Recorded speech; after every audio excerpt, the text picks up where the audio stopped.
నువ్వేంటి అన్నావు? నలుగురు ఏమనుకుంటారని భయం లేదా? ఎందుకుండాలి భయం? తప్పు చేసిన వాళ్ళకే ఉండాలి భయం. నా కూతురు ఏం తప్పు చేయలే. తన కాళ్ల మీద అది నిలబడి కుటుంబం కోసం కష్టపడుతోంది. అసలు ఎందుకు భయపడాలి? అది నా పక్కనుంటే నాకే ధైర్యం వస్తుంది.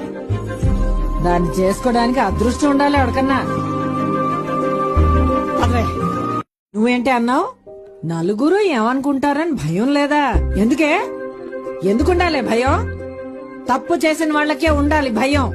నా కూతురు ఏం తప్పు చేయలే. తన కాళ్ల మీద అది నిలబడి కుటుంబం కోసం కష్టపడుతోంది.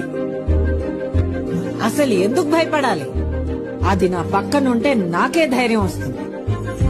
దాన్ని చేసుకోవడానికి అదృష్టం ఉండాలి.